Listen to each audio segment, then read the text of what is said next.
Entonces, le decía que vamos a hacer un brevísimo resumen de la sesión pasada. Ayer hablamos de la supuesta escisión, fisura, entre las que en el año 1950 Charles Percy Snow llamó las dos culturas, ¿no? La cultura científica y la cultura humanística. Y hice un demasiado largo y aburridísimo recorrido para demostrar, primero, que esta fisura, esta escisión, es vieja, pero no antigua. O sea, que antes no había, no existía, nadie la concebía, y que los primeros filósofos fueron físicos, los presocráticos eran físicos, que incluso Newton, el más grande físico de los siglos modernos, fue un tío que trabajó el 5% de su tiempo en la física y el restante 95% en alquimia, en astrología. O sea, John Maynard Keynes lo llamó el último de los brujos. Y le enseñé lo que puse como esergo a mi novela, primer esergo a mi novela, hoy vamos a ver el segundo, una frase de Primo Levi que dice que esta distinción, esta división no la conocían Empédocles, Miguel Ángel, ni la conocen los buenos artesanos de hoy, ni los físicos que trabajan al borde de lo conocible, ¿no?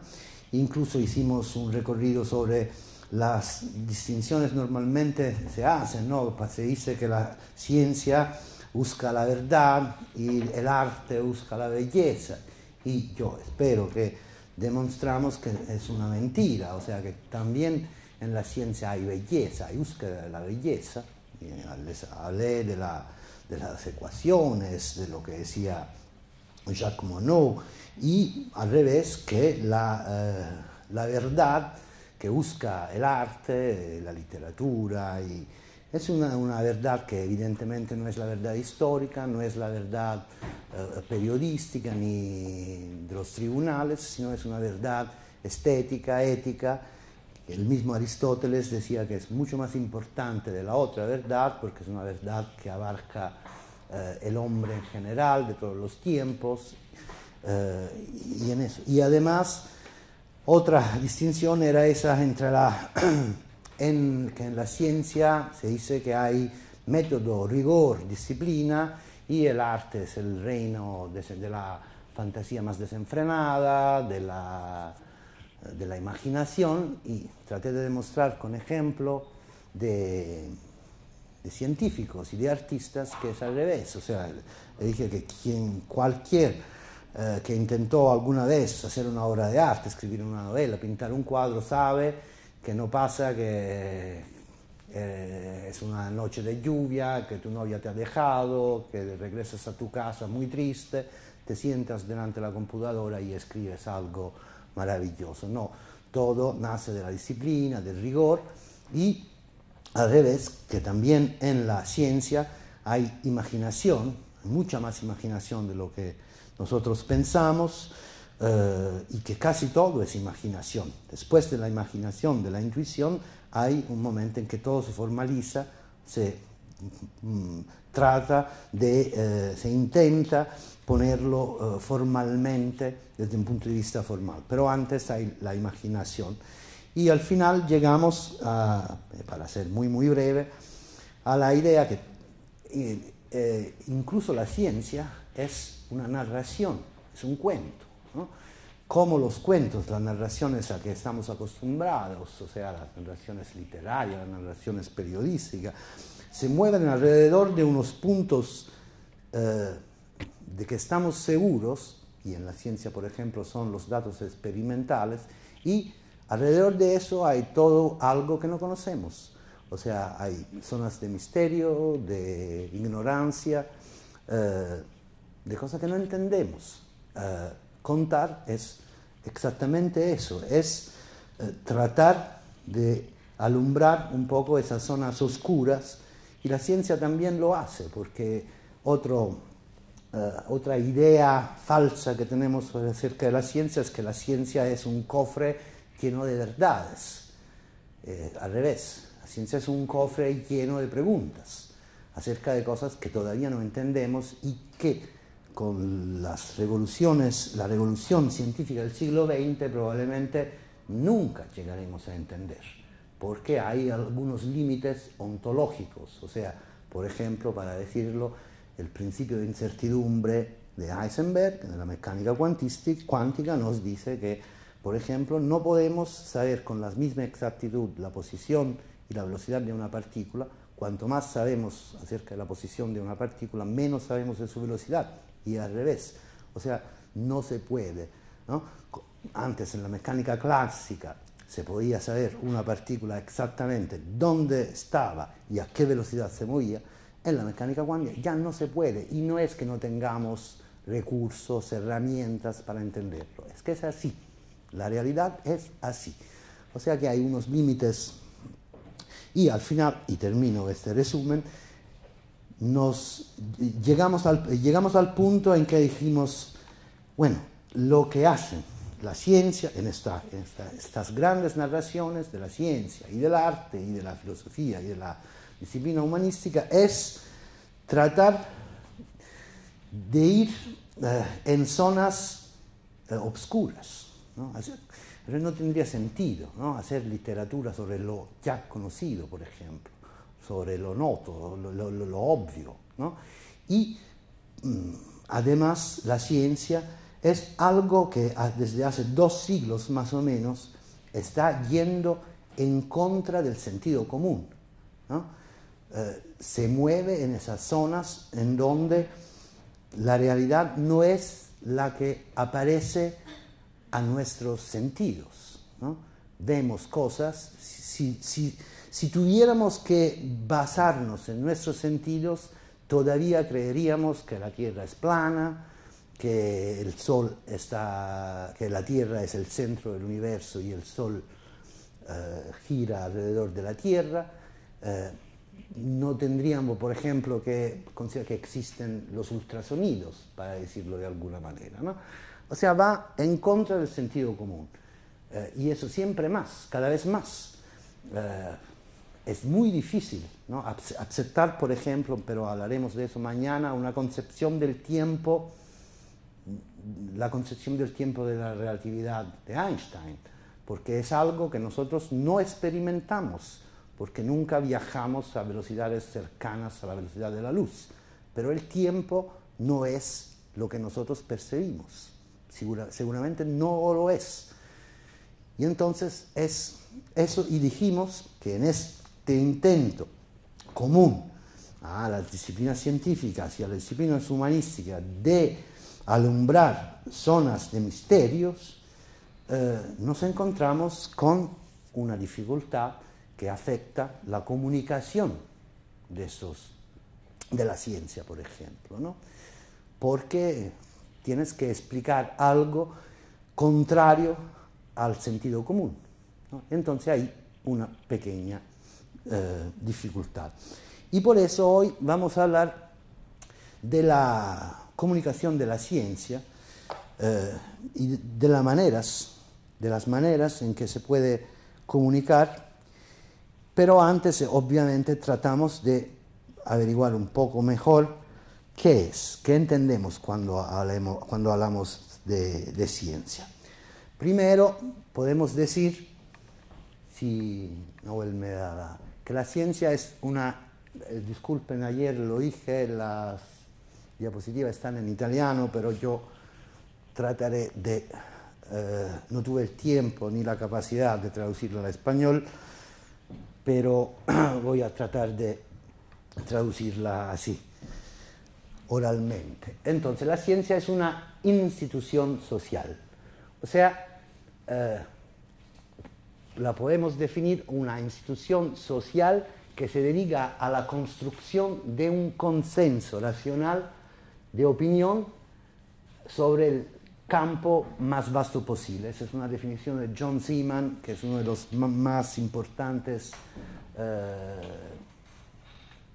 intelectuales que trabaja sobre la comunicación de la ciencia. Hay dos etapas en cada procedimiento científico y eso es muy importante, porque eso no se considera normalmente. El primero, Nahuel, por favor, el primero es la observación que el científico hace de la naturaleza, ¿no? Por ejemplo, digamos, Galileo Galilei, que en una noche de 1609 y 1610, a través de su catalejo, mira la luna, las estrellas, y las encuentra distintas a las que normalmente se creía. Y la segunda etapa es el científico que comunica sus observaciones. Si el científico no comunicara sus observaciones, no tendríamos ciencia. Por ejemplo, si Galileo no hubiera escrito inmediatamente después, sabiendo que tenía que hacerlo deprisa, porque había más gente que estaba trabajando sobre el catalejo, observando, entonces él quería ser el primero a comunicar lo que había observado. Y por ejemplo, hubo un gran disidio entre Newton y Leibniz, siempre en el siglo XVII, sobre quién fue el inventor del cálculo integral. El problema es que lo descubrió antes Newton, pero no publicó sus resultados, ¿no? Los escribió simplemente en una carta a un amigo. Y Leibniz llegó más o menos a las mismas conclusiones y las publicó mucho antes de Newton. Bueno, y al final, quien descubrió el cálculo integral es Leibniz, no Descartes.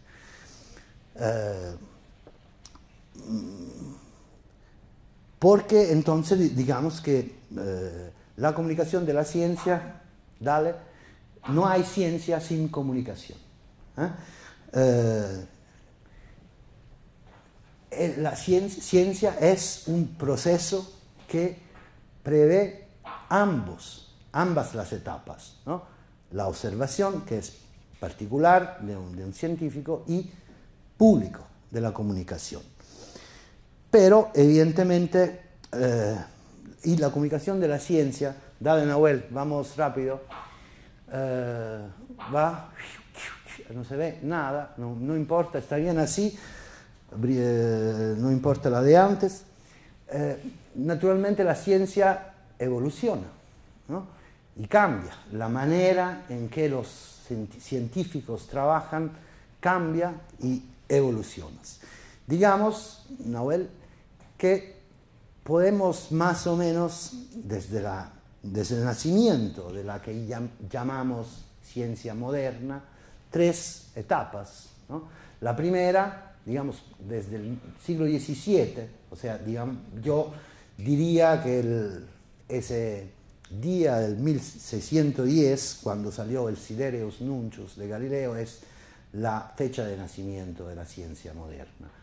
Justamente por lo que decía antes, porque Galileo publicó los resultados, o sea, hizo públicos los resultados de sus observaciones, no simplemente a un público de expertos. Escribió el Sidereus Nuncius para los astrónomos, los físicos, los matemáticos, pero él dice también para cada uno, para cualquiera, ¿no?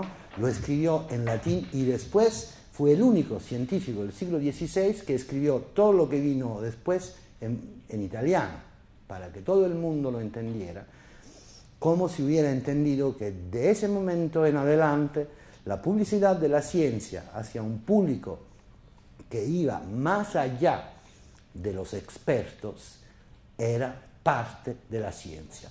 Pero digamos que la primera fase, que va desde el siglo XVI al siglo XIX, es la fase, ahora no sé si se puede, los aficionados. Los científicos eran aficionados, gente rica o que de alguna manera por afición se dedicaba a investigar sobre en las distintas ramas de la ciencia, y se reunían a veces en academias, porque además no les dejaban entrar en las universidades. En las universidades la filosofía natural, como se llamaba entonces la ciencia, no era prevista por las universidades, era algo que no importa, ¿no?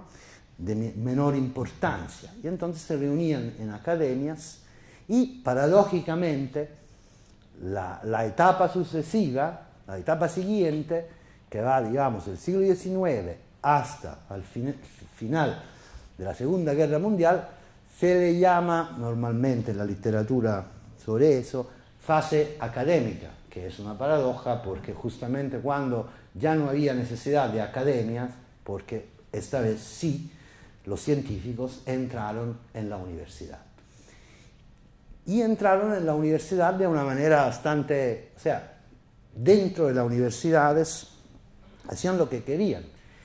Las decisiones acerca de la ciencia las tomaban un restringido grupo de personas, de expertos de esa materia, y las políticas, digamos, entre comillas, de la ciencia le pertenecían a ellos.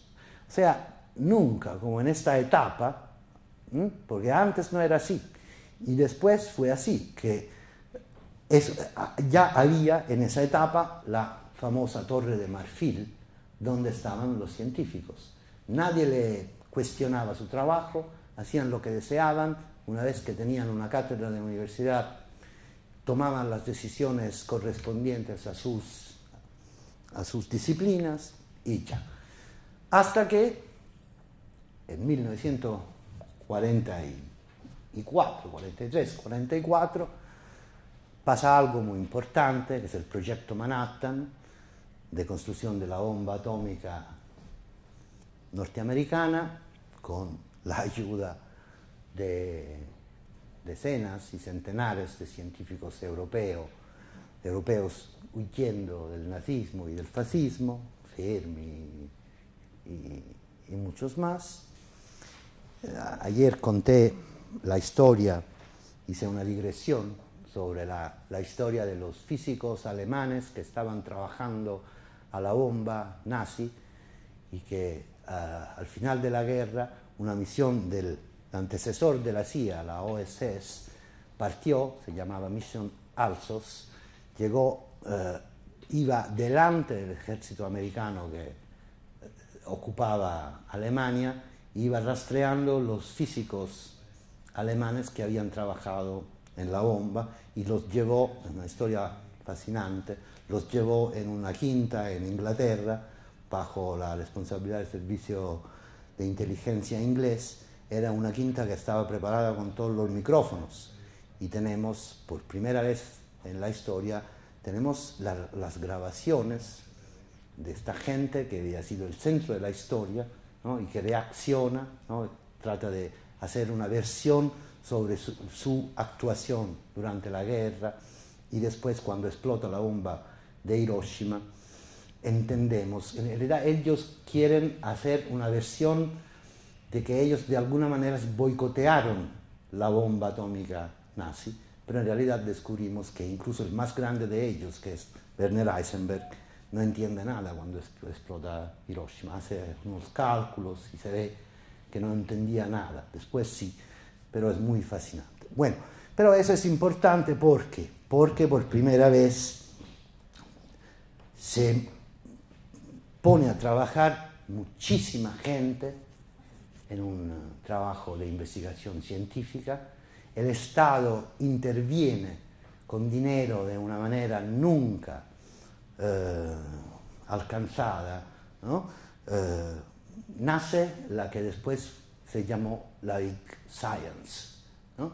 Y además, al final de la guerra, hay algo más, hay un reporte al presidente de Estados Unidos, hecho por un señor que se llamaba Bush, pero no era pariente de los dos terribles que le siguieron, se llamaba Vannevar Bush, y escribió un reporte que se titulaba The Endless Frontier, en el que decía que para los estados, para que los Estados Unidos mantuvieran su superioridad sobre el mundo, ya en vista de, ¿no?, la confrontación con Rusia, la Unión Soviética, etcétera, etcétera, había que invertir en la ciencia, en la innovación y, sobre todo, en la ciencia de base, ¿no? Porque parece, ¿no?, que invertir en algo, en investigaciones que aparentemente no tengan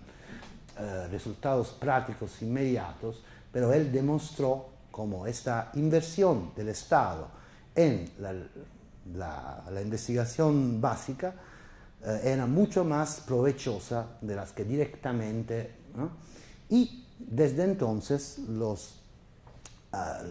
empezaron los norteamericanos y después más o menos casi todos los estados occidentales invirtieron de manera masiva en la investigación científica, incluso la investigación de base. Obviamente la transición, el pasaje entre una fase académica y una etapa post-académica, dale Nahuel, si está todavía Nahuel, no, cambió, no importa.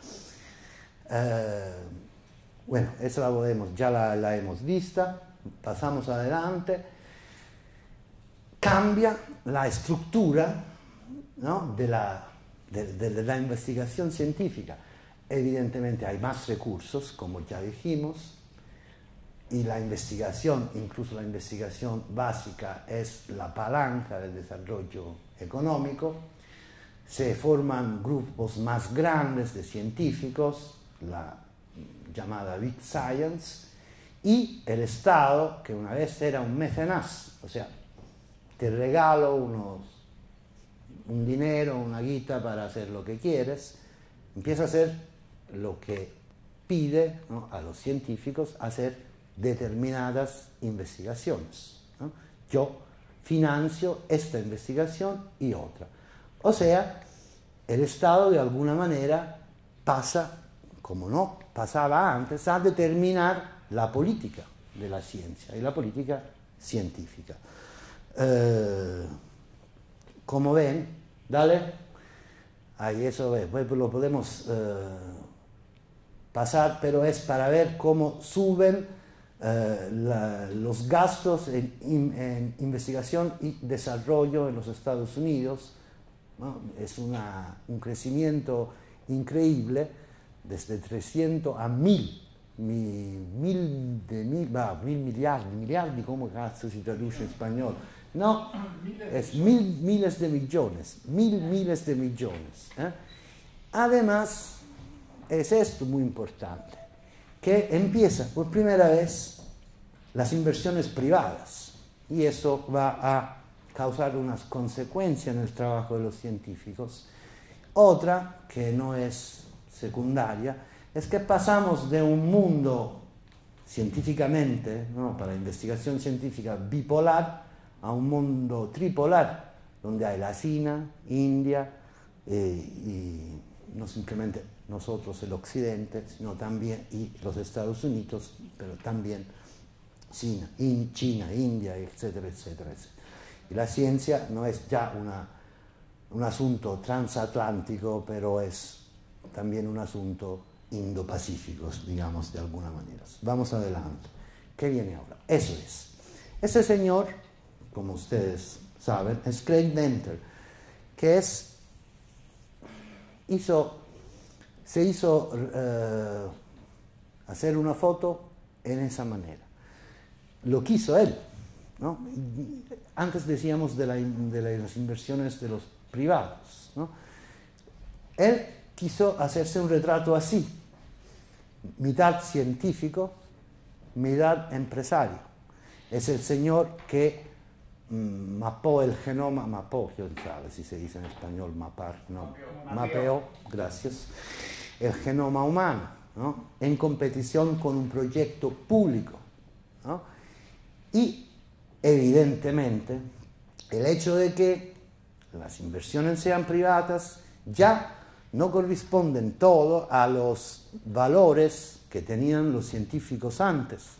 el hecho de que hayan inversiones privadas en los trabajos de investigación científica deja entrar el interés privado, la economía y no simplemente los valores de universalismo, de publicidad, de, ¿cómo se dice?, de compartir los resultados que regía el mundo científico hasta el momento en que se invirtió la proporción entre inversiones públicas, estatales y inversiones privadas. Pero en todo eso la característica que yo quiero subrayar es que después de la fase, de la etapa que llamamos académicas, cuando los científicos estaban en la Torre del Marfil, es que ahora ya estamos en una nueva etapa de la República de la Ciencia y que la separación, la condición en que se vivía la ciencia antes, en la etapa anterior, de separación entre ciencia académica y sociedad, se cambia. Ahora hay un creciente intercambio entre ciencia y sociedad. Vamos a la siguiente, porque en esta etapa postacadémica de la ciencia, las elecciones relevantes para el desarrollo de la ciencia las toman los científicos, pero ya no en autonomía total. Tienen que intercambiar, comparticipar con algunos grupos sociales, distintos públicos, que no son expertos como ellos, ¿no? Y son públicos que pueden ser científicos, no expertos de esa materia. Pues ustedes saben que la especialización cada vez más fuerte hace que un biotecnólogo no sepa nada de lo que están haciendo los físicos en ese momento, ¿no? Entonces primero hay el público de los demás científicos no expertos en ese ámbito, en ese territorio, en esa disciplina. Después hay los públicos de los políticos o los funcionarios con quien el científico tiene que discutir para las inversiones o los gerentes de industrias que tienen que invertir. Entonces hay que tomar las decisiones, se toman también con estos públicos que son distintos, son públicos de no expertos, no es como antes.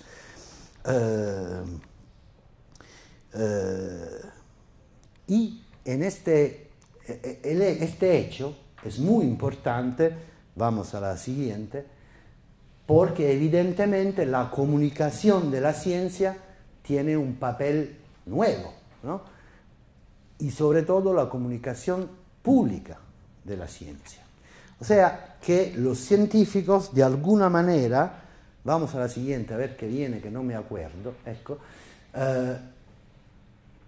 la comunicación pública de la ciencia ya no es un optional, no lo puedes hacer porque sí, te gusta que la gente entienda tu trabajo, como antes. Antes era así, ahora no. Es una necesidad profesional del científico, porque tiene que ganarse el consenso.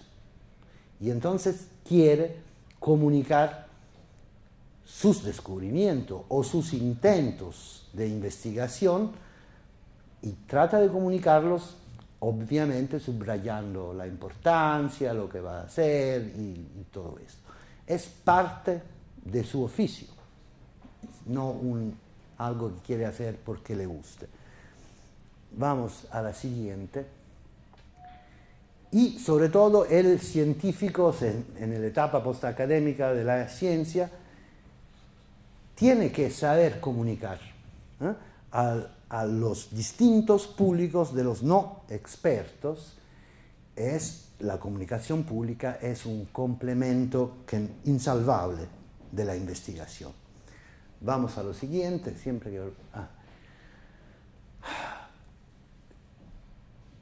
Entonces, eso es algo que afecta también a la democracia.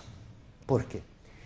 Porque el público de los no expertos necesita comunicación de la ciencia. ¿Por qué? Porque evidentemente es cada vez más fuerte el impacto social de la ciencia y de la tecnología. Vivimos, ayer lo dijimos, en un mundo en que todo el mundo utiliza tecnología. Hablamos al móvil, miramos la televisión o utilizamos el GPS porque descubrieron mecánica cuántica y relatividad. Pero no simplemente las recaídas tecnológicas. También estamos en una sociedad en que cada vez más nos piden como ciudadanos elegir entre opciones en donde la ciencia es importante, qué sé yo, los OGM, las centrales nucleares, el medio ambiente. Hay que tener, ¿no?,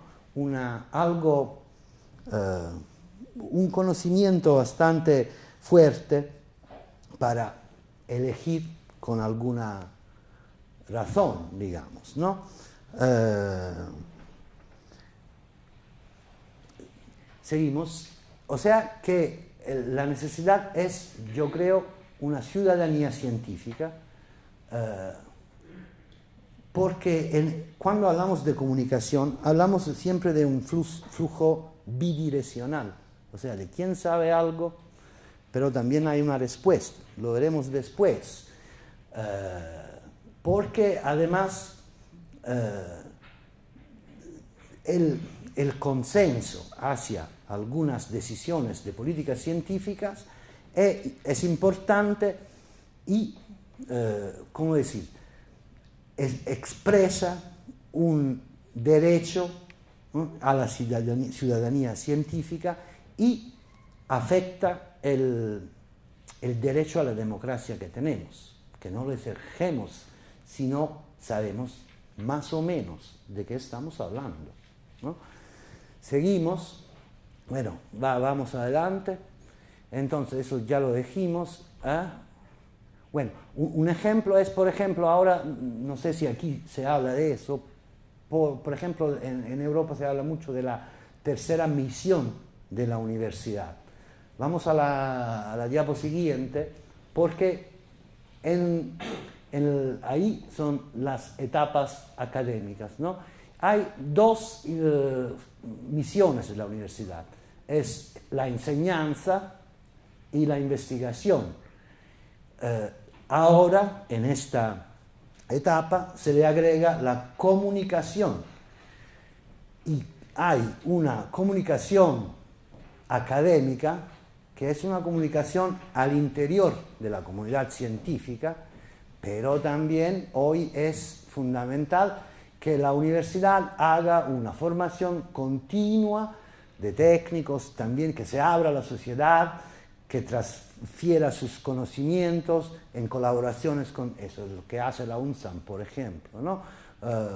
La universidad emprendedora, colaboraciones con distintas entidades, instituciones, industria, y además, eso que estamos haciendo ahora, dissemination, publicaciones no académicas, presencia en los media, social networking, participación activa al debate público sobre los temas sensibles, culturales y científicos. Esa es la tercera misión de la universidad, que nace de eso. Ya no es suficiente ser académicos al interior de la Torre de Marfil de la universidad, sino que es fundamental que la universidad esté en la sociedad e interactúe con ella en distintas formas, y cuanto más, mejor.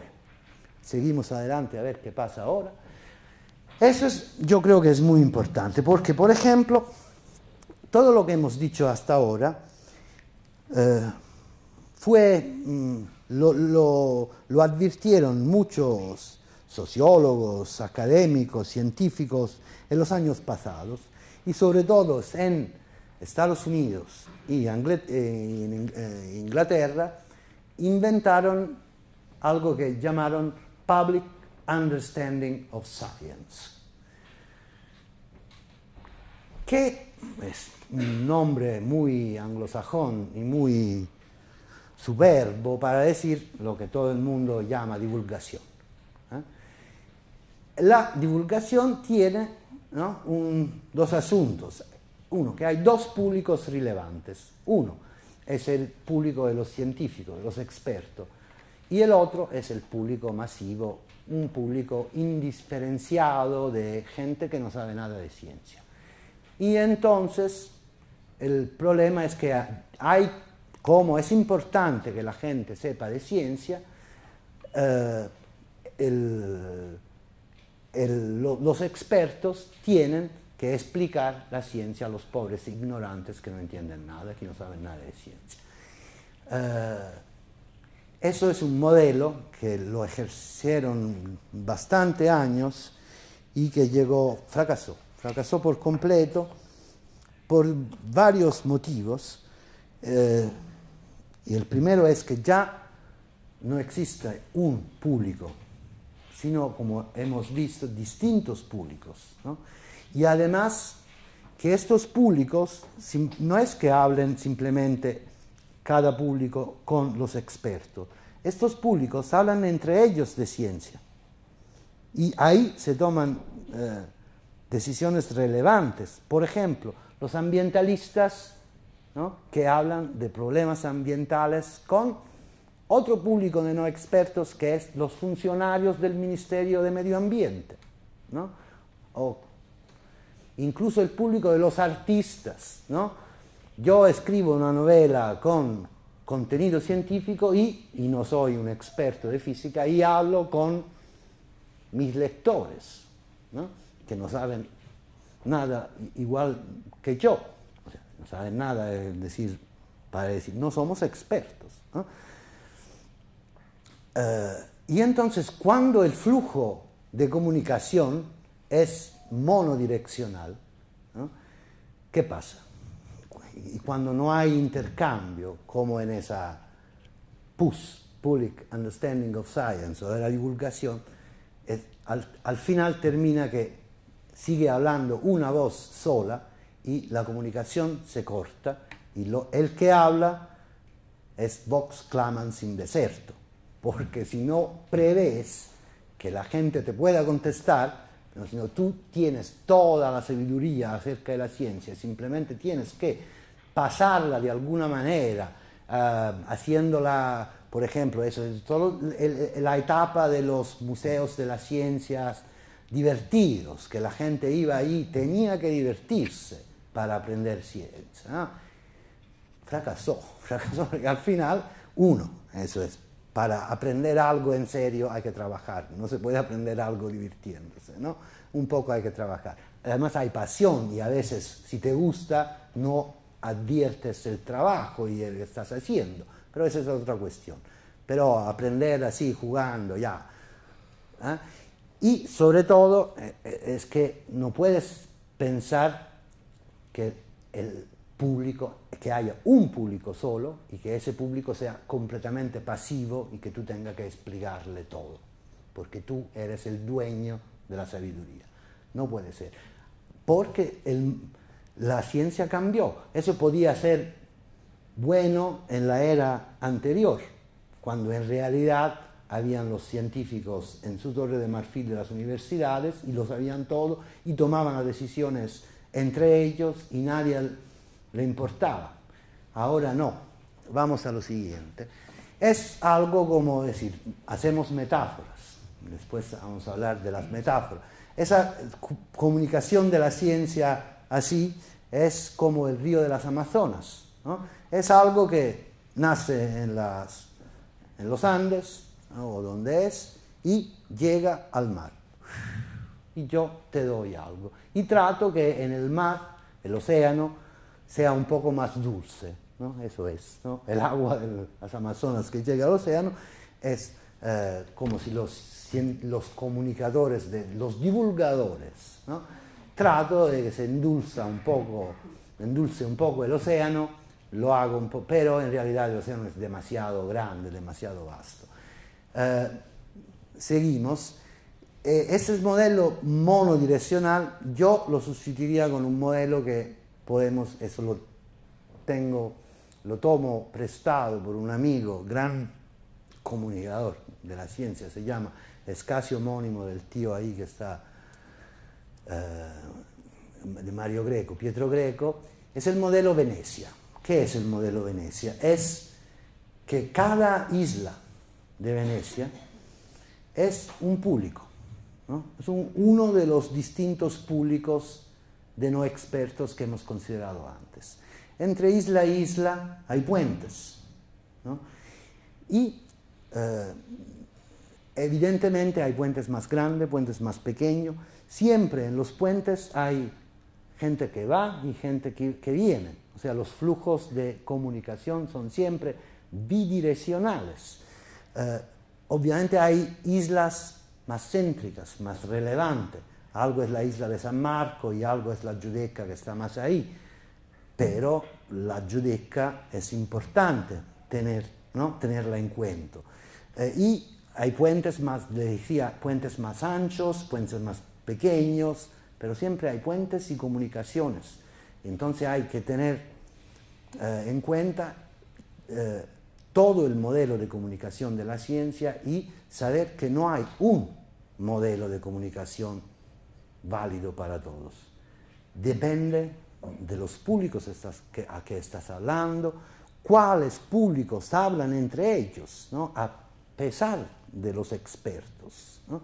Pues siempre hay expertos pero hay distintos públicos, seguimos adelante, que son importantes, lo dijimos, las islas relevantes de esa comunicación son evidentemente los científicos, pero también, le decía antes, los científicos no de esa disciplina, que son como no expertos, los técnicos, los políticos, los gerentes de industria, las ONGs, los artistas, los comunicadores de profesión, los de los mass media, ¿no? Y el público de masa.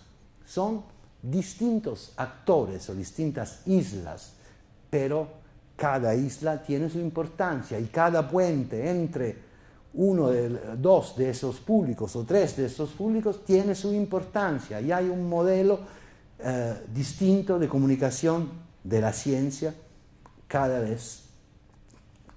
Tienes que ser mucho más analítico, ¿no? para saber exactamente, y al mismo tiempo sintético, porque tienes que mirar el plano de Venecia, ¿no? Todas las islas y todos los puentes.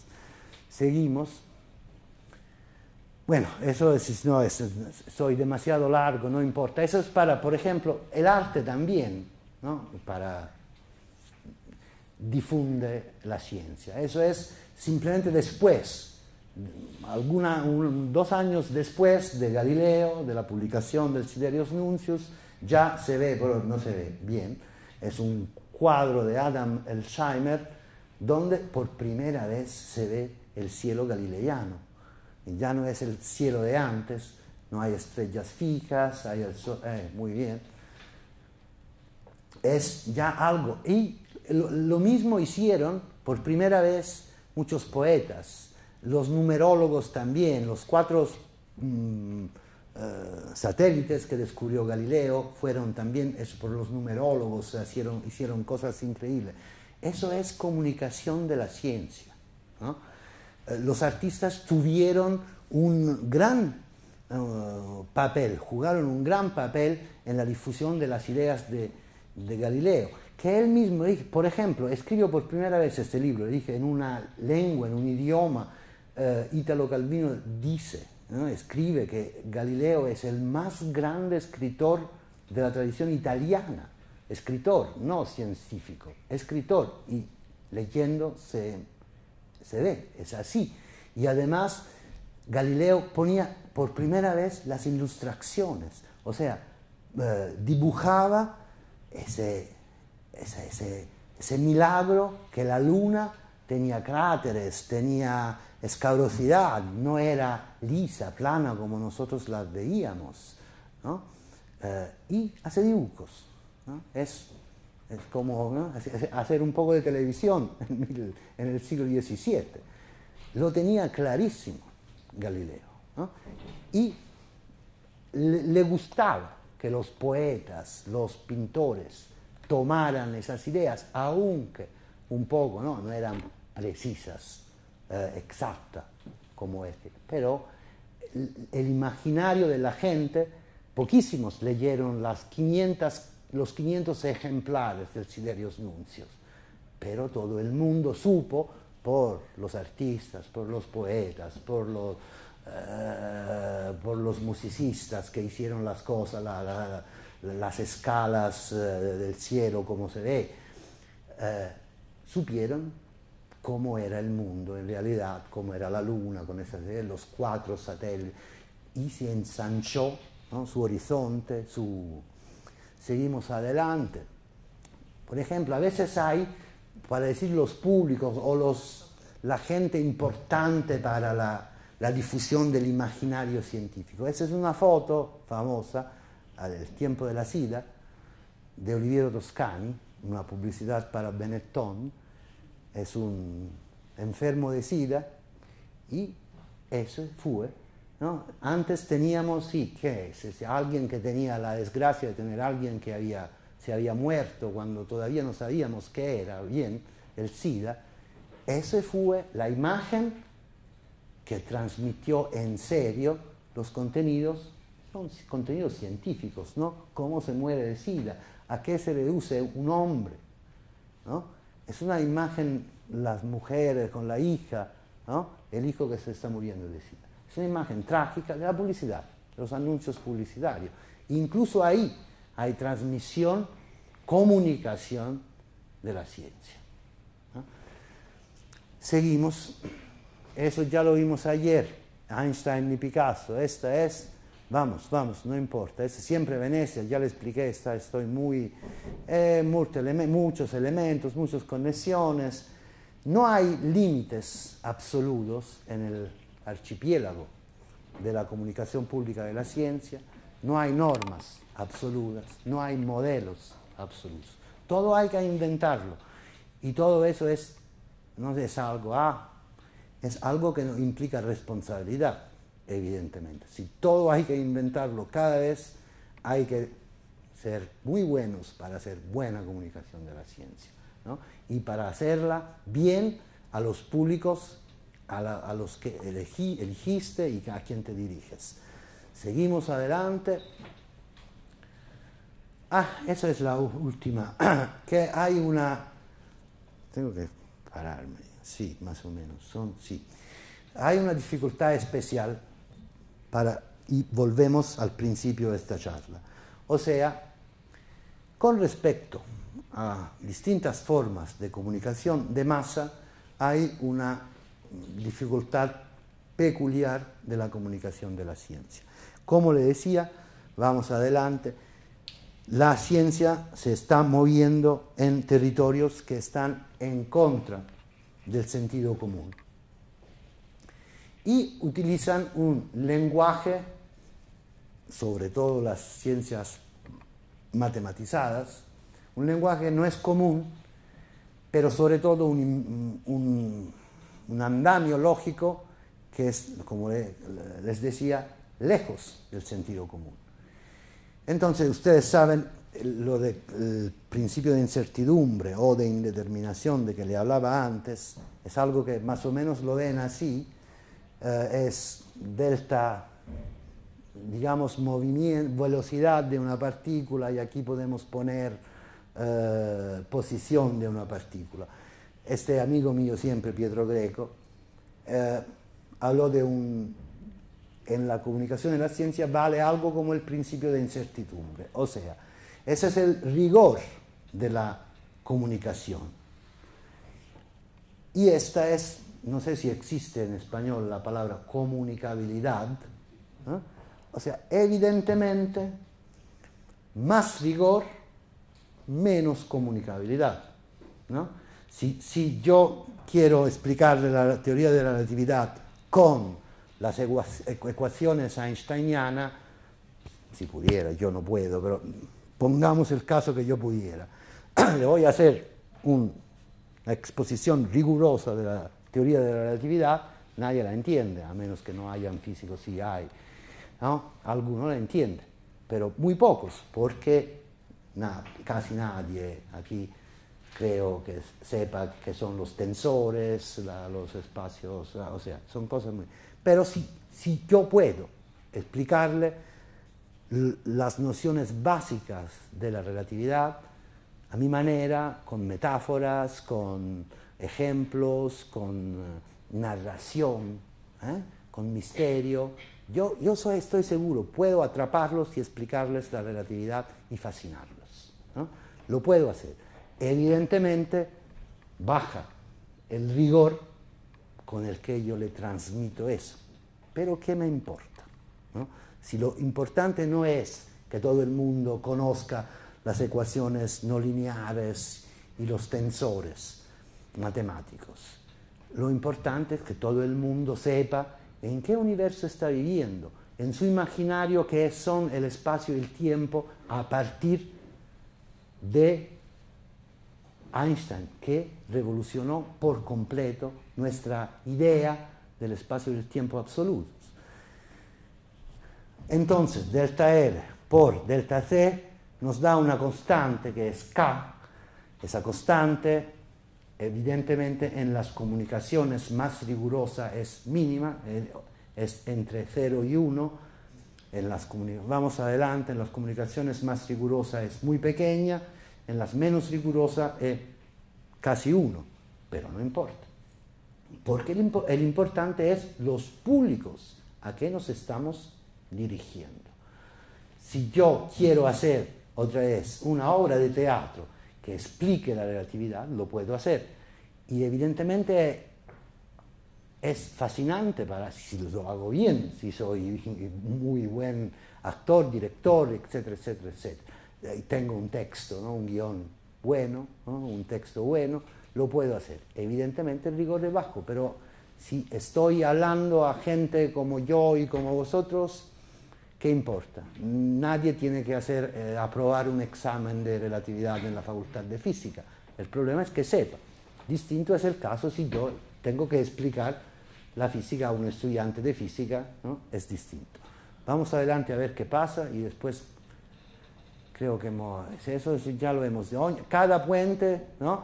Entre las islas del archipiélagos de la comunicación de la ciencia tiene un K. Eso. Cada puente es un K, porque es distinto el rigor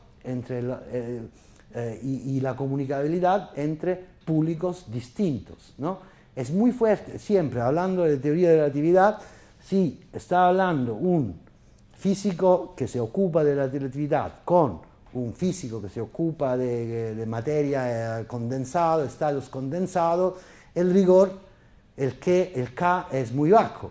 Si un médico está hablando con un pintor, el K es muy alto, pero el problema es captar las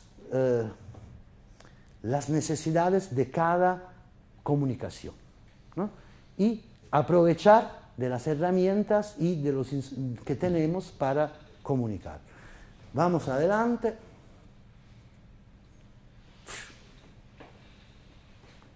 Eso ya lo dijimos, un flujo bidireccional, no importa. Termino, y después sí, termino porque hoy, además, entonces, que por ejemplo, yo puedo hacerle mi caso, ¿no? Me fascinaron algunas preguntas y el trabajo de los físicos que están trabajando a las fronteras del conocimiento. Yo vengo de la obsesión del tiempo, siempre el tiempo ha sido mi obsesión, porque, como me parece que ayer dije, el tiempo es algo que tiene que ver con el trabajo del contador de historias, ¿no? Contar historias es rendir cuentas con el tiempo, ¿no? a sabiendas que ese tiempo, nuestro tiempo, que estamos hechos por el tiempo y que nuestro tiempo lamentablemente tiene un límite, ¿no? Entonces narrar es esto, ¿no? Tratar de ganar de alguna manera o tener la ilusión de ganar de alguna manera el tiempo, ¿no? El tiempo que nos gana, que nos derrota al final. Entonces de ahí, claro, el tiempo filosófico, Bergson y todo eso, el tiempo social, el tiempo de la iglesia y el tiempo del mercader, pero al final quise saber, bueno, pero concretamente, ¿qué es el tiempo? Y me di cuenta de que había gente en física que estaba trabajando sobre eso, exactamente sobre eso, que eran las mismas preguntas que se ponían los físicos presocráticos, ¿no? Los filósofos presocráticos, que eran físicos, querían saber qué es el espacio, qué es el tiempo. Y bueno, traté en mi libro de contar más que eso, sobre todo, hay otra, no, ya se fue, había otra, el segundo exergo es que es de ahora no aparece, es de un físico que ganó el Nobel en 44, Isaac Rabi, y dijo, ¿eh? Aparece algo. No, vamos adelante, Nahuel, había vamos, ecco, eso es. Es una lástima que el grande público no tenga ninguna posibilidad de tener una idea de la gran excitación intelectual y emocional que acompaña las investigaciones en los sectores más adelantados de la física. Es justamente este mi desafío. Quise hacer que la gente los lectores pudieran abrir una ventana y asomarse a la excitación, a la descarga de adrenalina que hay en el mundo de la ciencia, que ayer lo dijimos, normalmente parece un mundo aburrido, aburridísimo, de gente en overall blanco, siempre, ¿no? Viviendo en sus pequeñas realidades. En realidad no, ¿no? Es un mundo con gran pasión, gran excitación, y además es un mundo con gran competencia. Tienen pasiones puras, cristalinas, límpidas, bellas, y pasiones muy bajas, ¿no? El interés, las cátedras universitarias, las financiaciones y todo eso. Que el lector pudiera ver eso y además descubrir, pues lo construí más o menos como un thriller, pero en realidad el misterio verdadero es el misterio que está en la física, en esas preguntas que hicimos. Yo creo que contar eso, ¿no? Si a mí me hubieran contado el mundo y de la ciencia de esa manera, tal vez saliendo de la secundaria hubiera hecho una facultad científica, pero no me lo contaron así. Me dijeron que sí, la ciencia está ahí, es todo un mundo frío de rigor, de fórmulas, de demostraciones. Al contrario, si me lo hubieran contado así, con esas cosas que mañana veremos, por ejemplo, el misterio del tiempo, ¿no? Con los misterios que incluye. Y además el gran misterio, lo tengo que decirlo y termino, porque hoy, justamente hoy, mi libro se desarrolla en el CERN de Ginebra, y justamente hoy dieron el anuncio de que muy posiblemente descubrieron ese que le llaman el bosón de Higgs, o alguien muy equivocadamente le dice la partícula de Dios, no tiene nada que ver con Dios, pero es algo que yo soy muy orgulloso, porque además en mi libro hay procesos de degradaciones de partículas más... ¿Eh? No es el final, simplemente algo que yo, como ignorante, ¿no? Pero simplemente como aficionado, hay muchas habían muchas posibilidades de descubrimiento de ese bosón por degradación de unas partículas más pesadas en eso. Muchos canales les llaman. Bueno, yo en mi libro de alguna manera digo que el canal en que van a descubrir el bosón de Higgs es es de los dos fotones que decaen en el bosón de Higgs. Y hoy el canal es ese. Soy maravillosamente orgulloso de eso, pero por ejemplo, eso es un problema, es los misterios, ¿no? Porque hasta hoy todavía quedan muchos misterios. Es el ejemplo de cómo siguen misterios. El descubrimiento del bosón de Higgs nos resuelve unos problemas y nos abre de par en par muchos más, porque eso sería largo. Pero el problema, el misterio a la base de la búsqueda del bosón de Higgs es simplemente que nosotros hasta esta mañana no sabíamos por qué tenemos masa, ¿no? El modelo estándar, que es el modelo que todo el mundo conoce, ayer hablé un poco de eso, es lo que todo el mundo, ¿no? El núcleo de los átomos con protones, neutrones hechos por quark y alrededor más o menos electrones, neutrinos, muones, ya está, pero todo este modelo físico que teníamos era un modelo que prevé partículas sin masa, pero el mundo tiene masa, ¿no? Nosotros tenemos masa, eso tiene masa. ¿Cómo es esto? Alguien en 1963, el señor Higgs, fue antes alguien más, pero fue el último que, como siempre, el señor Higgs fue el último que dio los retoques finales a esa teoría, imaginó un mecanismo que yo les puedo explicar como, y ustedes tienen que imaginar que en todo el mundo está lleno de un campo, o sea, de algo que es como miel, ¿no? Un miel muy peculiar, es como, ¿no?, que hace resistencia a algunas partículas más y a algunas partículas menos. Entonces, ¿qué es la masa? Es justamente eso. Si yo levanto un brazo aquí, tengo la resistencia del aire, que es baja, ¿no?, y parece que mi brazo no tenga masa, o sea, tenga poca. Si lo voy a hacer en el agua, ya me cuesta más esfuerzo, ¿no? Y en algo más denso, más esfuerzo todavía. Podemos imaginar la masa como, más o menos, con perdón de los físicos, como algo así, ¿no? Y entonces alguien imaginó que había en el mundo, que todo está permeado por este campo de Higgs, que es como este miel que, reaccionando de manera distinta a las distintas partículas, ofreciendo resistencia a las distintas partículas, otorga a estas partículas masa, algunas más, otras menos, etcétera, etcétera, etcétera. Y si este campo existe, tenía que existir una partícula. Los bosones son los que transportan las fuerzas, ¿no?, las fuerzas de gravedad, ¿no?, el gravitón, o los fotones, son los de la luz, son los que transportan la fuerza electromagnética, ¿no?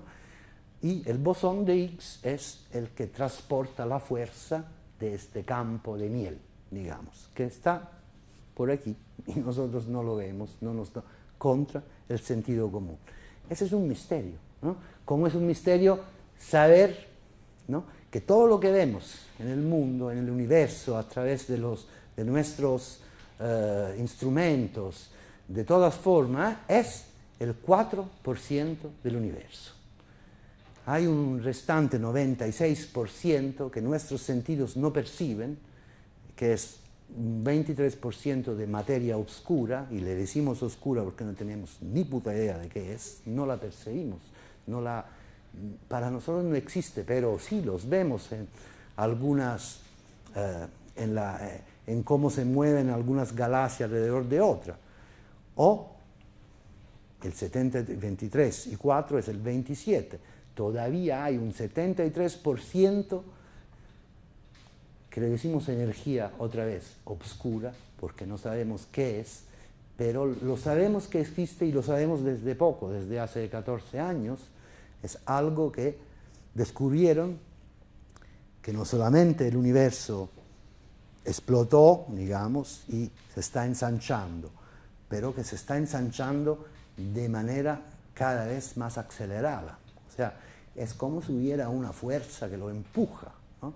Y esa fuerza, alguien le dice energía oscura y algunos energía del vacío, porque el vacío es otro misterio, porque lo que nosotros creemos vacío posiblemente no es vacío, tiene, ¿no?, esta energía que otra vez nuestros sentidos no perciben, no ven, no interactúan con esa energía, y posiblemente es la energía que dio el disparador al universo. O sea, hay una vieja pregunta, y termino, Mario, una vieja pregunta filosófica que decía, ¿por qué existe algo? ¿Cómo es en español? Antes que nada. En lugar de nada. Podríamos decir ahora, por la función que tiene el vacío, que se imaginen, el vacío es, nosotros estamos hechos al 98% de vacío. Si yo tomo un núcleo de un átomo de hidrógeno, que es más simple, ¿no?, un protón, un neutrón, y lo agrandé, ¿cómo se dice? Lo agrando hacia la dimensión de un balón de fútbol, y lo pongo ahí. El espacio en que se mueve el único electrón que este átomo tiene es un espacio grande como la ciudad de Roma. Entre ese electrón y el núcleo del átomo hay vacío. Imagínense cuántos miles de millones de átomos constituyen nuestro cuerpo y piensen cuánto vacío tenemos adentro y cuánta energía tenemos adentro. Bueno, esos son los misterios y las preguntas, las cosas con que hay que trabajar, en mi opinión, cuando uno trata de comunicar la ciencia. Eso es igual, podría ser ejemplos sobre las neurociencias, por ejemplo, cosas fascinantes sobre el funcionamiento del cerebro, cosa que normalmente la gente no se da cuenta, pero eso lo vamos a hacer mañana, vamos a hablar un poquito del cerebro y, por ejemplo, vamos a enfrentar, le voy a hacer un cuento de cómo he enfrentado el problema del tiempo y cómo he tratado de comunicar cosas que en nuestra experiencia de vida nunca podremos experimentar, porque son más allá de nuestro sentido y más allá de nuestra escala. A veces el arte puede ser un poco mejor, ¿no?, de la comunicación rigurosa. No sé, no es mi caso, le voy a hacer casos de otros escritores. Yo, muy humildemente, no, pero yo traté de hacer eso, hacer experiencia de un tiempo que tal vez no exista y seguramente ninguno de nosotros nunca experimentará, porque está más allá de nuestras posibilidades. Así yo creo. Y que se pueda comunicar ciencia, fascinar a la gente, hacer cosas rigurosas en el marco de lo que se pueda hacer. Termino diciendo, todo el mundo, cuando yo escribí esta novela, me decía, ay, qué difícil debe ser, nadie la va a entender, nadie... Bueno, por ejemplo, tuve una respuesta de chicos de 16, 17 años. Hubo gente que hizo book trailer para mi libro, usando sus conocimientos de la red, de internet. Hicieron espontáneamente book trailer, se habían leído el libro de cabo a rabo y lo habían entendido todo y le había fascinado al punto que quisieron hacer un book trailer sobre mi libro. No lo cuento para vanagloriarme, pero simplemente para decir que cuando tocas esas cuerdas muy sensibles de las preguntas que cada ser humano se pone, entonces sí, ya, llegas donde quieres llegar, ¿no? Bueno, preguntas, comentarios, críticas.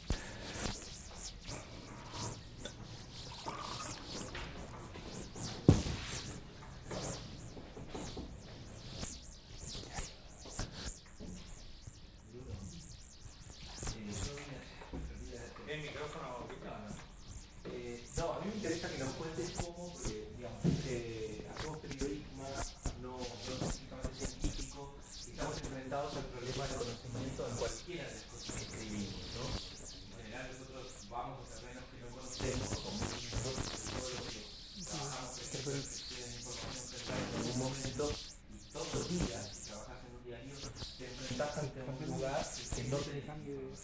Y tenemos unos métodos muy precarios, ¿no es cierto?, para aprender en muy poco tiempo aquello que nos va a permitir contar, en este caso, la noticia.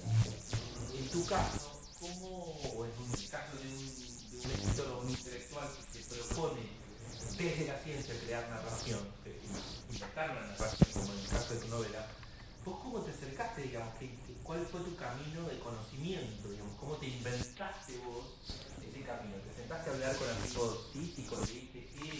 ¿De dónde, cuál fue la punta del violín del que vos tiraste para llegar hasta la comprensión, digamos, de eso? Mira, un poco te lo conté, o sea que yo siempre tuve esta fascinación por el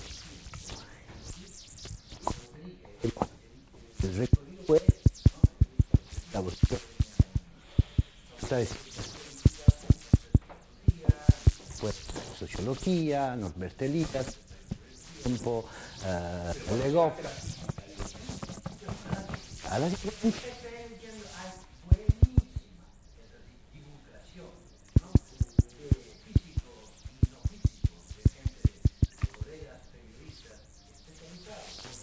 realizar.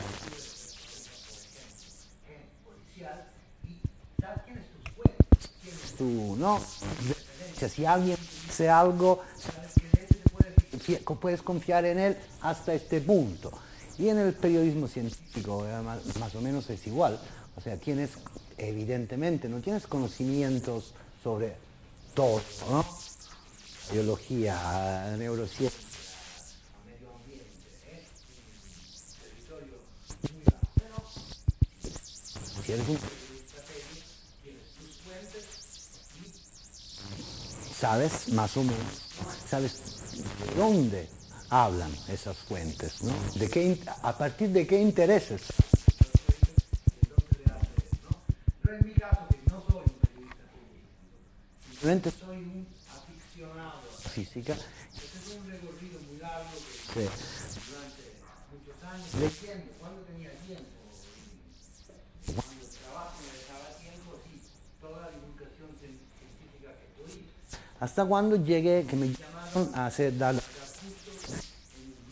comunicación de la ciencia en Trieste hay más o menos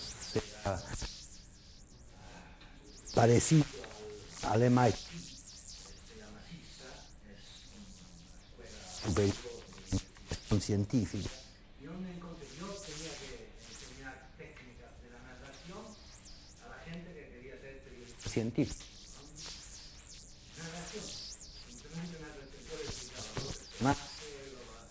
Pero tuve contacto con muchos físicos, con gente como Pietro Greco, gran comunicador de la ciencia, y entré otra vez, ¿no? Y además organizaron 3 días sobre, vinieron ahí los mejores especialistas mundiales. De montajes y Siempre. Sí. Y al final, sí, descubres, por ejemplo, eso. Otro ámbito importante, la comunicación de la ciencia hoy, es evidentemente Internet, ¿no? Y a todos los niveles. Puedo. Sobre todo la ciencia de transparencia. Por ejemplo, yo, o tú, o ella, nos podemos conectar en este momento con el ser y descargar todos los datos de la interpretación. Nadie lo puede hacer, pero están ahí. Hay una comunicación incluso entre expertos. Por ejemplo, descubrí que los físicos, antes de publicar sus papers en las revistas, tienen un sitio que se llama Arxiv, donde suben sus y es la comunidad misma de los físicos que dice, bueno, no, ahí yo creo que hiciste un error, o yo no estoy de acuerdo con eso, entonces hay primera, segunda versión, y tú, que no eres, ¿no? Descargas, y yo los leía, obviamente las ecuaciones no entendía nada, pero hay una abstract, hay una parte de exposición, Arxiv.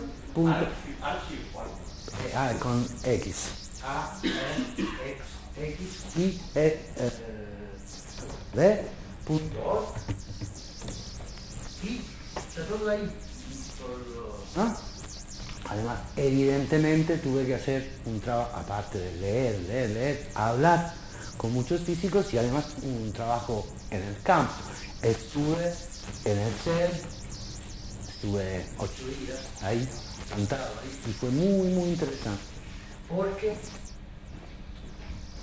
yo iba ahí para entender, hacer lo que haría y entender ellos cómo trabajaban. Primero, entonces ya todavía se podía bajar a 100 metros bajo la tierra, donde hay esas inmensas oquedades, donde hay los reveladores. Si vas un poco más Nahuel, vas un poco más adelante. Eso es son 27 kilómetros de un túnel, 100 metros bajo la tierra. Sigues, hay 4 grandes experimentos con reveladores, que son donde se ve las trazas, las huellas. Sigue Nahuel, las partículas son, tú bajas 100 metros bajo la tierra y encuentras, eso es grande como un edificio de 6 pisos, ¿no? Y yo tuve la misma impresión, me imaginé, fue tan asombroso que me imaginé un campesino del siglo XI, del siglo XIII, del siglo XIV, ¿no? Acostumbrado a trabajar su tierra, a labrar la tierra, que de pronto llega en una ciudad europea y se encuentra de frente a una catedral gótica, ¿no? El mismo asombro, bajas ahí y encuentras esas cosas increíbles, ¿no? Son las grandes catedrales del mundo de hoy. Ese es el maquinario más grande que nunca la humanidad haya construido. Y bueno, decía, fue interesante porque corrió la voz, en el CERN hay 10.000 físicos, ¿no? De todo el mundo. Y corrió la voz que había un escritor loco italiano que quería escribir una novela sobre el CERN. Y entonces, aparte de las citas que tenía yo con todos los responsables, y aparte que encontré, las protagonistas de mi novela son mujeres, porque otra cosa es que la comunidad científica ahora no es el paraíso, pero evidentemente es una comunidad, aparte de ser cosmopolita, donde las diferencias son exaltadas en serio, ¿eh? El otro es importante porque en grupos, en equipos de 2.500 físicos que trabajan en algo, es importante, si tú vienes de Sri Lanka, no es que eres un físico de segunda, no, eres un físico de primera, porque la aportación de tu cultura a la mirada es nueva, no es siempre la misma. Puedes mirar cosas y como los resultados son compartidos entre todos, en serio las diferencias son ensalzadas. Y además, el mérito cuenta mucho más en nuestras sociedades, ¿no? Y naturalmente, de una manera muy natural, encuentras muchas más mujeres en los puestos de responsabilidad. Yo hablé casi siempre con mujeres, y además con mujeres que no eran físicas teóricas, sino mujeres que les gustaba, ¿no?, trabajar, que habían descubierto cómo hacer un revelador particular, trabajar con tornillos, sí, ¿no? Gente espectacular. A lo mejor la próxima generación de cocineros van a saber que los hombres cocinan, a lo mejor los próximos científicos experimentales van a ser hombres. No sé si la inversión será eso. El problema es que quien tenga más actitud para hacer algo, que lo haga. Y a mí me salió natural por primera vez que las protagonistas de mi novela fueran mujeres, porque me pareció natural, ¿no? Yo que nunca me había atrevido, porque siempre siendo uno en los años 70, el movimiento feminista, si voy a escribir algo que no sea tan, que no entro tanto en la cabeza de una mujer, pero no lo hice.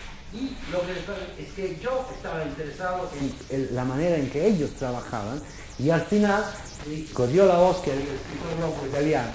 Y ahí hay una maravillosa cafetería bajo unos tilos. Nos sentábamos ahí, tomando café, té, y venían físicos de todo el mundo. Ah, tú eres el escritor, sí, pero ¿cómo trabajas? ¿Cómo haces? Me contaban cosas, había 50, 100 personas, ¿no? Increíble, encontrando gente increíble, o sea, gente en serio, ¿no? Absolutamente maravillosa, curiosa, ¿no? La curiosidad que ellos tienen y la manera en que tienen de trabajar, a veces es excluyente, ¿no? Y a veces les provoca problemas en la vida, como podemos imaginar, ¿no? En la vida, ya, porque están ahí hasta las 4 de la noche, que hay la colisión justa esa, que no, por turno.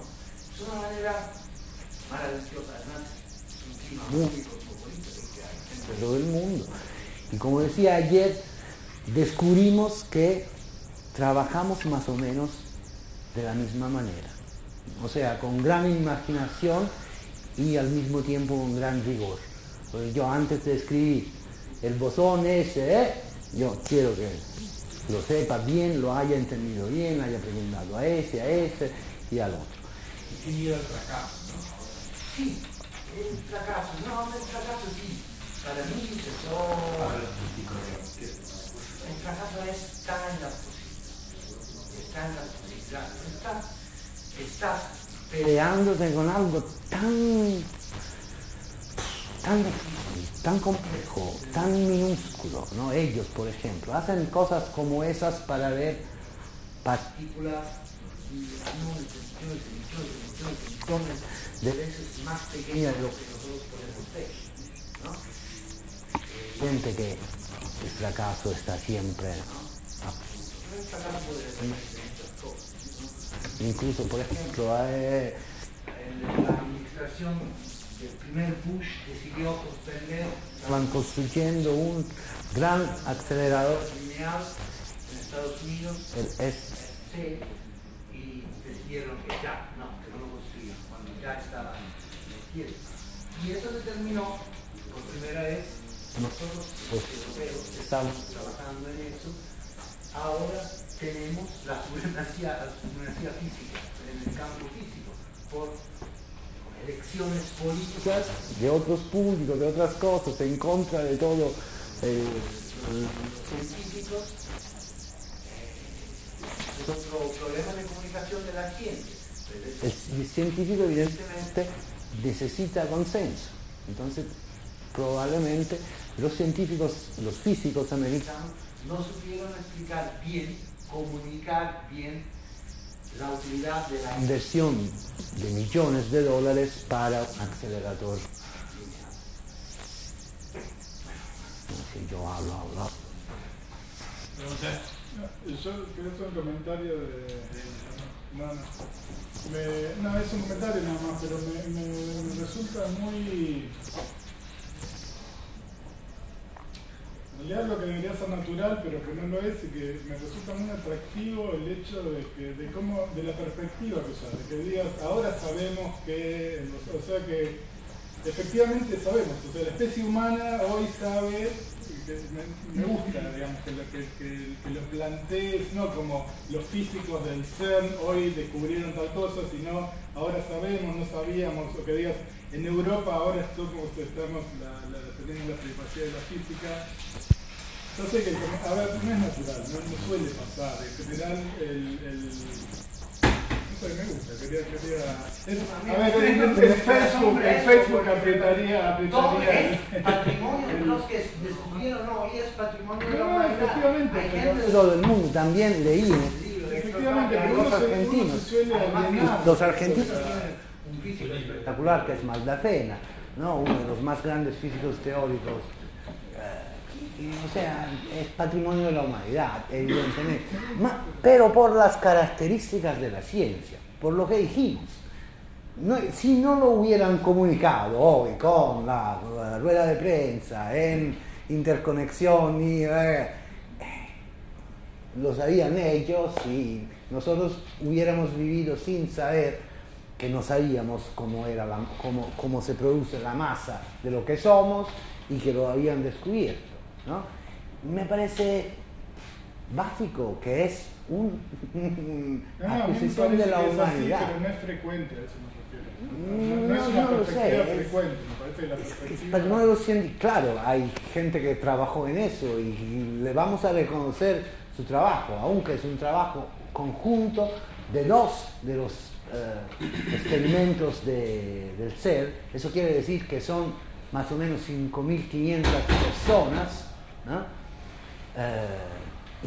Incluso hay toda la gente que trabaja, evidentemente no le van a dar el Nobel a las 5.500 personas, pero toda esta gente ha trabajado, tiene un pedacito de mérito de eso, ¿no? Y yo creo que lo tengamos todos los que estamos aquí, porque estamos hablando de eso, ¿no? Hablar de eso también es importante, ¿no? No es algo que sea común en estas sociedades, ¿no? Donde parece que no sirva para nada, ¿no? Es siempre yo me acuerdo de un chiste, es una historia real, cuando Faraday, que fue el que inventó descubrió la electricidad, entonces fue una vez a visitarlo el primer ministro inglés y vio todos estos ¿cómo se dice? Me falta la palabra, lampi,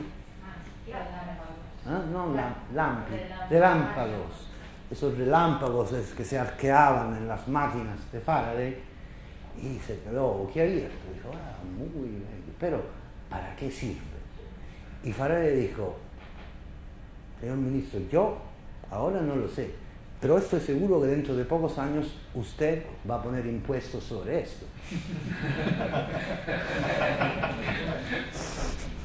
Y pasó la electricidad. Muy bien. Ahora, un comentario más bien que una pregunta. Tú has hablado del fracaso de ese sistema de divulgación científica, y en realidad todos conocemos el modelo de diseminación, divulgación y difusión, o sea, el manejo de diferentes tipos de códigos más cerrados, más abiertos, que es más o menos esto que has planteado. De todas maneras, las novelas o la narración, digamos, siempre sigue siendo, digamos, un modelo que trata de ampliar un código, pero es un público restringido.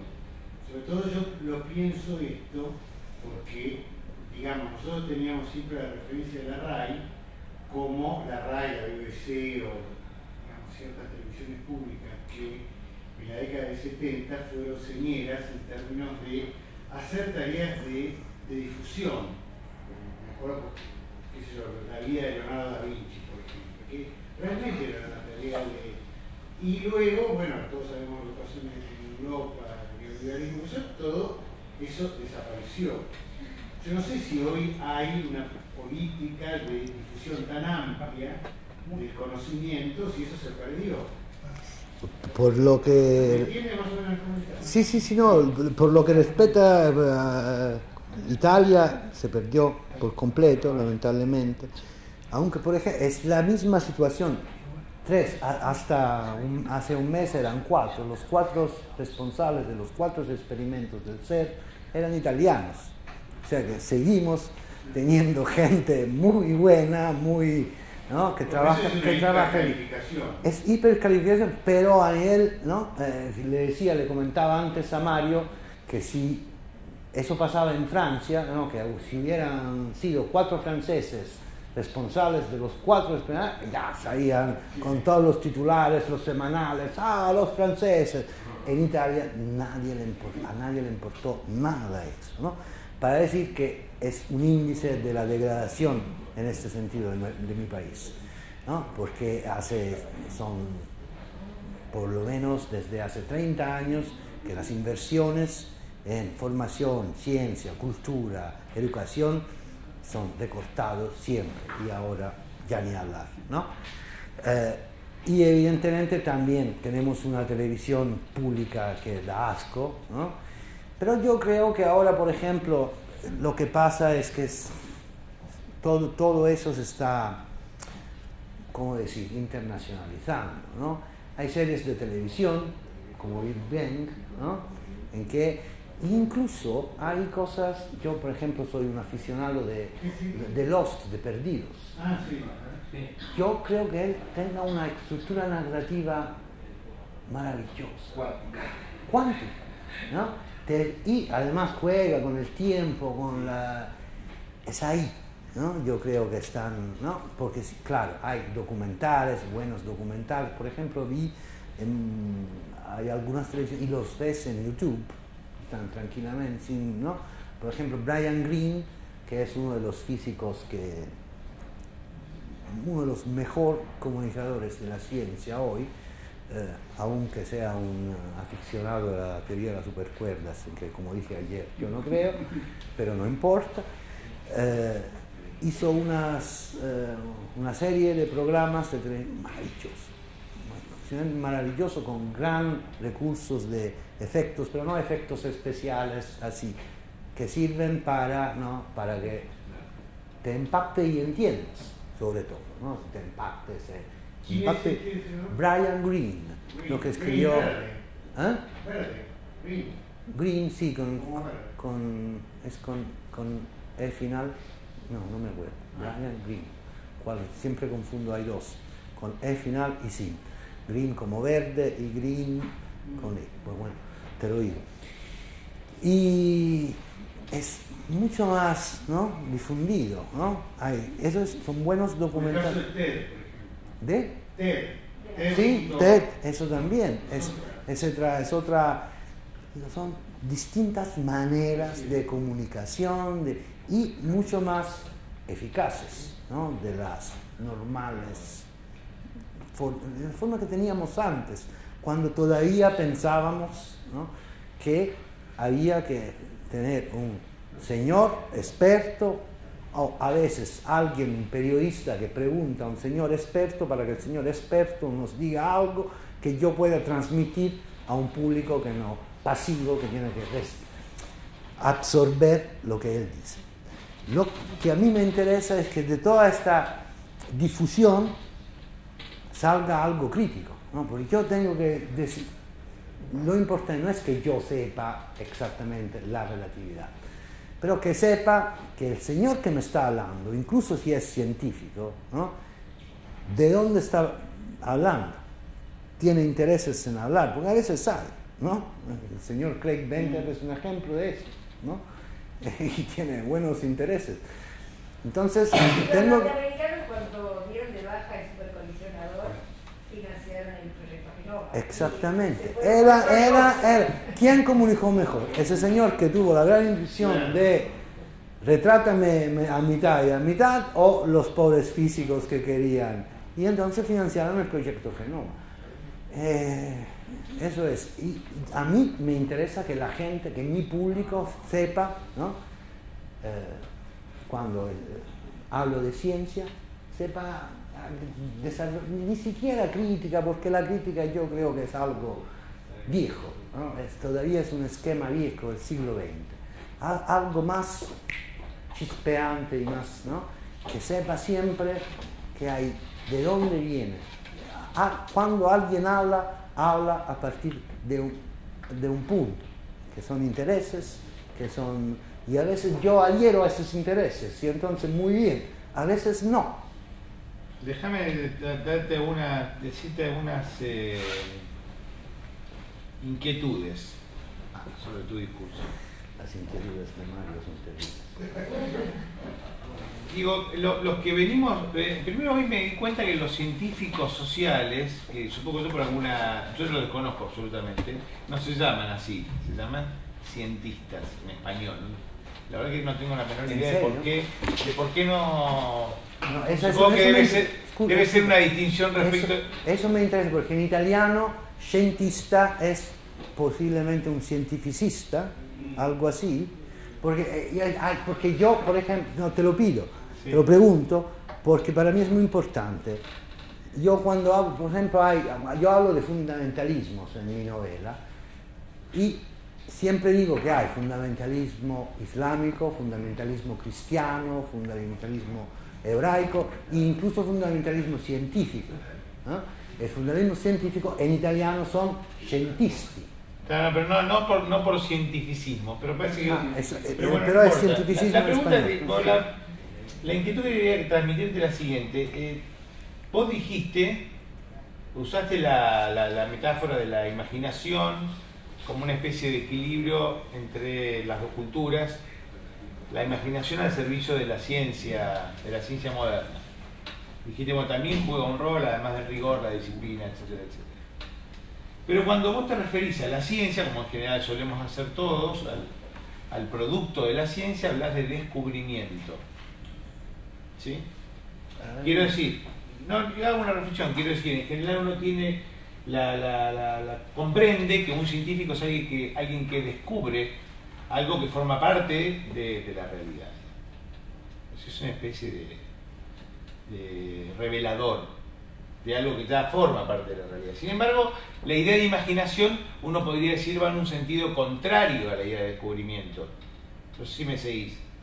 No, entonces, lo digo por lo siguiente, si la comunicación, para que lo pensemos, en todo caso lo podemos discutir mañana, si la comunicación de la ciencia es tan crucial, efectivamente estamos de acuerdo, incluso uno podría decir, si nos alejamos de la idea de verdad, en el sentido de que lo que se descubre no es algo verdadero, sino finalmente que lo que opera en el dispositivo científico es un discurso que se verifica más verosímil en función de los efectos que produce. O sea, si todos ahora todos, si usamos la primera persona del plural, y como decía acá Julián, y le gustaba que vos dijeras ahora sabemos estas cosas, si todos creemos en el progreso y consideramos que, no sé, se ha descubierto una nueva vacuna para la bronquiolitis que se agrega a la vacuna de la gripe, y entonces vamos y nos damos la vacuna y el laboratorio que la produce y la vende o la compra el Estado, lo que fuera, lo que está claro que ese descubrimiento o ese discurso científico tiene un efecto concreto, produce un comportamiento en sociedades, en personas, ¿sí? Entonces uno puede decir que ahí la comunicación lo que hace es ser, casi te diría, la pata imprescindible para que la ciencia se demuestre cercana a su efecto de verdad o a su verosimilitud. Más o menos ¿Sí? lo que dije, ¿no? Ahora, en ese punto digo, hay que preguntarse si la imaginación, y lo podríamos discutir ahora que en 20 minutos presentamos el libro sobre la infidelidad genética y las hormigas corruptas, o la crítica al periodismo científico, si la imaginación no forma parte también de un dispositivo que tiene la ciencia que nos hace creer, porque produce efectos, que hay un descubrimiento de una realidad, pero que efectivamente podríamos pensar en otras narraciones absolutamente alternativas. Yo tengo la respuesta para eso. Contéstale. Se llama Bruno Latour, Cogitamos, 6 lecciones de las humanidades científicas, publicado por Paidós este año. Te lo recomiendo especialmente. Tiene un capítulo que habla de la retórica de la demostración y argumenta que la retórica forma parte de la demostración. Más clásico, se reedita Nunca fuimos modernos, que es la vieja, digamos, Nunca fuimos modernos es la hipótesis de Latour diciendo creíamos que la modernidad traía la separación entre la ciencia y todo ese mundo confuso, la política, la sociedad, bla, bla, bla, bla. La realidad es que nunca fuimos modernos, porque esa separación es imposible de hacer. Pero el argumento especialmente comentamos que salió este año es el Latour de hoy. Creo que sí. No, aparte que utilizas imaginación como si fuera disparate. No, lo uso en el sentido de invención. O sea, si querés, del famoso artículo de Foucault sobre Nietzsche, la genealogía y la historia, donde él confronta, incluso a propósito Nietzsche habla de fuerza, te podría decir, Nietzsche está bastante cerca de la investigación del ser, en el sentido de confrontación entre Erfindung y Ursprung, entre invención y origen. En ese sentido. Sí, pero es un ingenio, encuentro algo, ¿no? Invención es encontrar, invenio es latino, es eso, invenio, encuentro. Es imaginar de alguna manera algo que no es.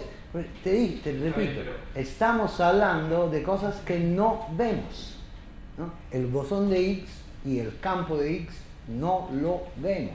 Entonces tenemos que imaginarlo antes de poder pensar, de buscar la prueba de su existencia. En la narrativa de no ficción, perdón, existe un camino parecido cuando uno empieza a intuir como autor que se está acercando a un conocimiento que no sabe exactamente qué es, pero empieza a tener unos indicadores, ¿sí? Porque, digamos, su inmersión en la profundización en la investigación lo está llevando a una zona de inquietud. Hay algo que uno está por descubrir que probablemente nunca termina de descubrir. O sea, el relato mismo lo que devuelve, en tanto relato nunca resuelto, relato nunca completo, siempre fallido, es esa percepción sumamente humana de que hay algo que siempre voy a no comprender, pero que empiezo a acercarme a eso que no voy a tener en mis manos. Y yo creo que el conocimiento es eso, digamos, nunca es llegar. Digamos, en definitiva es ese movimiento desde el vacío hacia la completud, sabiendo que el vacío es la condición necesaria para que yo siga existiendo. Entonces ahí hay algo que, digamos, por eso la narración y la ciencia para mí, digamos, en el caso de la crónica como género, es una búsqueda de conocimiento. Eso es igual en la no ficción. O sea, yo personalmente creo que tú no sabes antes de empezar a escribir lo que vas, ¿no? Escribes para encontrar lo que si no hubieras escrito no hubieras puesto en forma. Te digo, cuando vos describiste el estado de excitación que luego corroboraste en el ser, era básicamente la descripción de la excitación de un artista.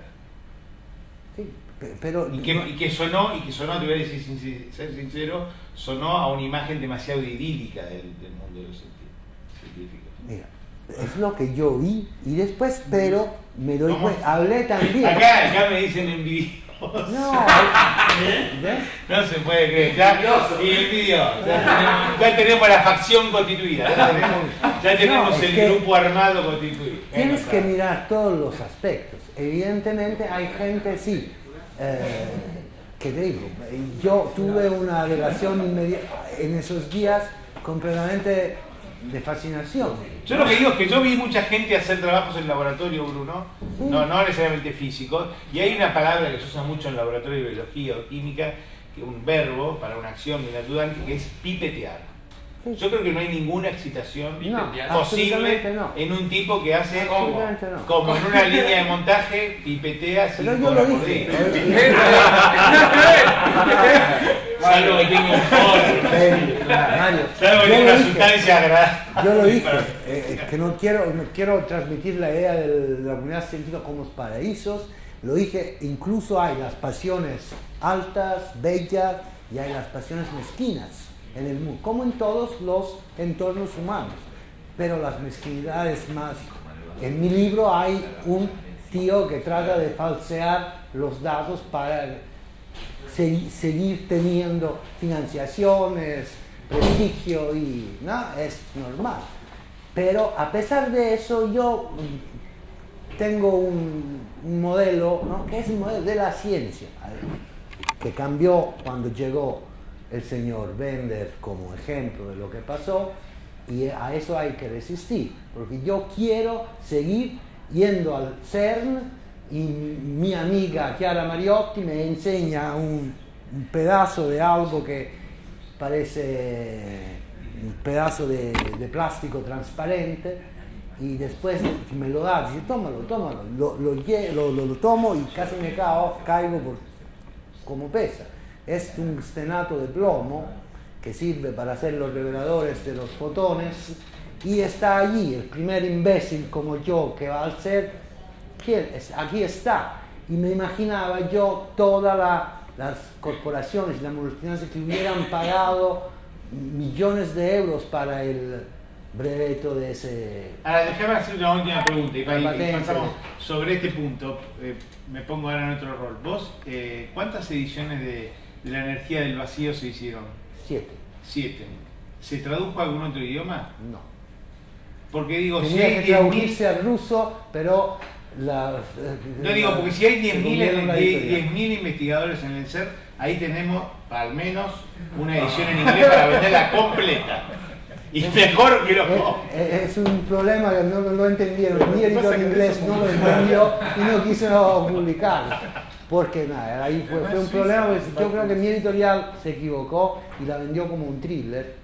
Y entonces la leyeron los lectores de las editoriales especializados en noir, thriller. Y no tiene, yo no soy un escritor de noir, no tengo trama. Tengo una cosa que me ocurrió ahora, que es cierto que hay ciertos lugares donde la actividad científica es muy excitante, digamos.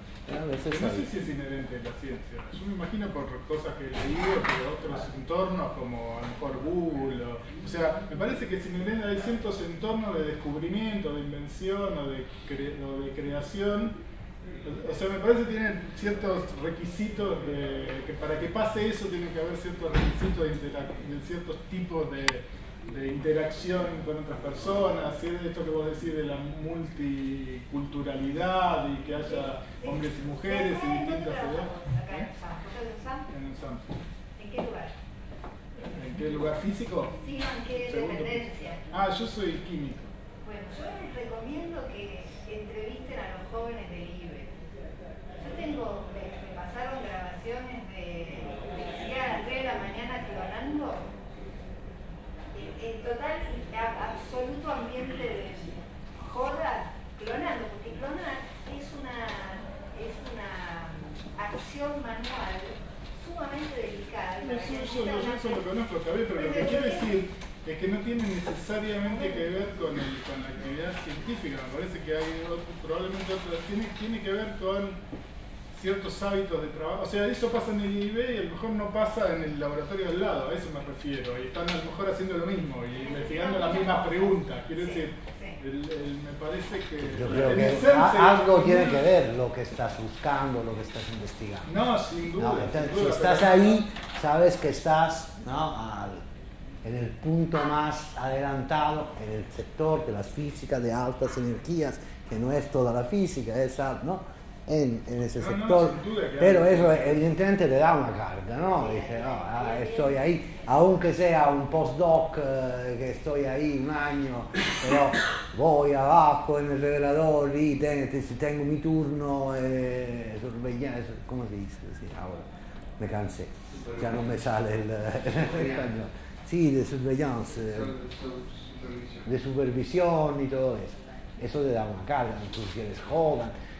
Pero lo sé, yo estoy evidente, mi trabajo es hablar en contra del sentido común sobre la ciencia, que no es lo que tienes tú, que eres un científico, sino toda la gente que nunca ha trabajado en el mundo científico y normalmente piensa que es todo aburrido.